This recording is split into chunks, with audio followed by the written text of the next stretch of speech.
کرتی ہیں، دعائیں اپنا رنگ دکھایا کرتی ہیں، دعائیں اپنا اثر رکھتی ہیں، اور انسان کے گرد جو چیز حصار بن کر اس کی حفاظت کرتی ہے وہ بھی دعا ہوتی ہے۔ دعائیں کرنی بھی چاہیے۔ نبی کریم علیہ السلام نے فرمایا جو اللہ تعالیٰ سے نہیں مانگتا اللہ اس سے ناراض ہو جاتا ہے۔ دعائیں کرنی بھی چاہیے، دعائیں کرانی بھی چاہیے، اور دعائیں لینی بھی چاہیے۔ معاشرہ جیسے جیسے تیزی کی منزلیں طے کرتا ہے اور جیسے جیسے لوگوں کے ذہن گھٹن کا شکار ہوتے ہیں اور مزاجوں کے اندر جیسے جیسے دین سے دوری واقع ہوتی ہے اور روحانیت سے لوگ جیسے جیسے دور ہوتے ہیں، مختلف قسم کے وسوسوں کا لوگ شکار ہوتے ہیں۔ ایک وسوسہ لوگوں کے دلوں میں یہ بھی پیدا کیا جاتا ہے کہ جب اللہ تعالیٰ سب کی سنتا ہے تو کسی سے دعا کرانے کا کیا مطلب ہے؟ بالکل صحیح بات ہے، بڑی عمدہ اور اعلیٰ بات ہے۔ اللہ تعالیٰ سب کی دعائیں قبول فرماتا ہے۔ اللہ تعالیٰ اپنے ہر بندے پر اپنی شان اور اپنے فضل کے مطابق رحمت فرماتا ہے، اس میں کوئی دو رائے نہیں ہے۔ لیکن قرآن مجید خود فرماتا ہے کہ رب کے کچھ بندے وہ ہیں جو اپنے مومن بھائیوں کے لیے دعائیں کرتے ہیں۔ یہ کسی دوسرے کے لیے دعا کرنا اتنا محبوب عمل ہے کہ اللہ نے اسے قرآن مجید میں بیان فرمایا۔ والذین جاءوا من بعدہم یقولون ربنا اغفر لنا ولإخواننا الذین سبقونا بالایمان، فرمایا وہ جو ان کے بعد آئے وہ عرض کرتے ہیں رب کی بارگاہ میں کہ اے اللہ ہمیں بھی بخش دے اور ہمارے ان بھائیوں کو بھی بخش دے جو ہم سے پہلے ایمان لائے۔ وہ اپنے پچھلوں کے لیے دعائیں کرتے ہیں، اللہ کے حضور عرض کرتے ہیں یا اللہ انہیں معاف کر دے، انہیں بخش دے۔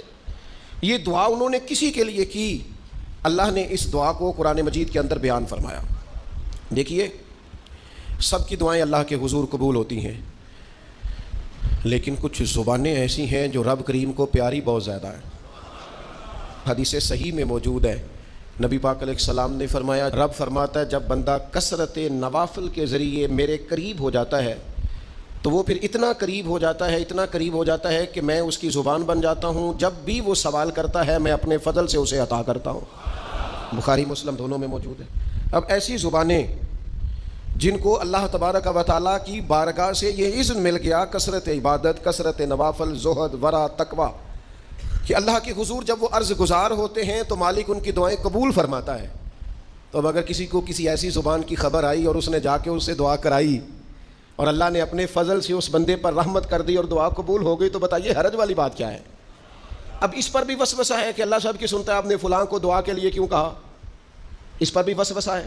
روحانی دنیا سے لوگوں کو دور کرنے کے لیے، اللہ کے نیک بندوں سے دور کرنے کے لیے، وہ لوگ جو مالک کریم کے قرب والے ہیں جن کو قرآن مجید نے اولیاء اللہ کہا ہے، ان سے لوگوں کا رشتہ کمزور کرنے کے لیے ایک نیا رنگ، ایک نئے انداز میں بات کہ اللہ سب کی دعائیں قبول کرتا ہے، تم دعا کرانے جا رہے ہو، تم نے فلاں سے کہا میرے لیے دعا کرنا، تم نے فلاں بزرگ سے کہا میرے لیے دعا کرنا۔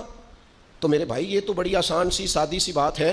اچھا یہ بھی ضروری نہیں کہ جو دعا کرا رہا ہے وہ کوئی کمزور ہی ہو، وہ گناہگار ہی ہو اور وہ کسی نیکوکار سے ہی کہے کہ میرے لیے دعا کرنا تو تبھی بات بنے گی۔ بعض نیک بھی کہہ دیتے ہیں اور اس سے کہہ دیتے ہیں جو درجے میں ان سے کم ہوتا ہے۔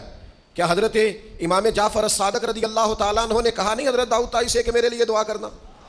کیا کہا نہیں بعض اساتذہ نے شاگردوں سے کہ دعا کرنا؟ کیا کہا نہیں کہ بعض مشائخ نے مریدوں سے کہ میرے لیے دعا کرنا؟ بھائی کیا بیٹا اپنے باپ کے لیے دعا نہیں کرتا؟ کیا بیٹیاں بیٹے ماں باپ کے لیے دعا؟ او سنو نا یار، اس سے بڑی میں آپ کو بات کیا سناؤں، بخاری مسلم میں موجود ہے، حضرت عمر فاروق رضی اللہ تعالیٰ عنہ عمرہ کرنے جا رہے تھے، اللہ کے پیارے رسول، رسول رحمت، محبوب رب اکبر صلی اللہ تعالیٰ علیہ وسلم نے فرمایا عمر میرے بھائی ہمیں بھی دعاؤں میں یاد کرنا۔ اب بتاؤ اس سے بڑی مثال کہاں سے لائیں؟ حضرت عمر سے نبی کریم علیہ السلام نے کہا عمر میرے بھائی ہمیں بھی اپنی دعاؤں میں یاد رکھنا۔ تو اگر حضور جناب عمر سے کہہ سکتے ہیں دعا کرنا، مجھے بتاؤ حضور کو ضرورت ہے جناب عمر کی دعا کی؟ یہ کس لیے کہا؟ یہ اس لیے کہا کہ ہمیں سمجھ میں آ جائے کہ کچھ لوگوں سے دعا کرا لینی چاہیے، کچھ لوگوں سے دعا کرا لینی چاہیے۔ بس اس سے زیادہ جملہ نہیں کہوں گا، کچھ لوگوں سے اپنے حق میں کچھ کہلوا لینا چاہیے، کوئی گواہی اپنے حق میں کرا لینی چاہیے، فائدہ ہوتا ہے، اس کا نفع ہوتا ہے۔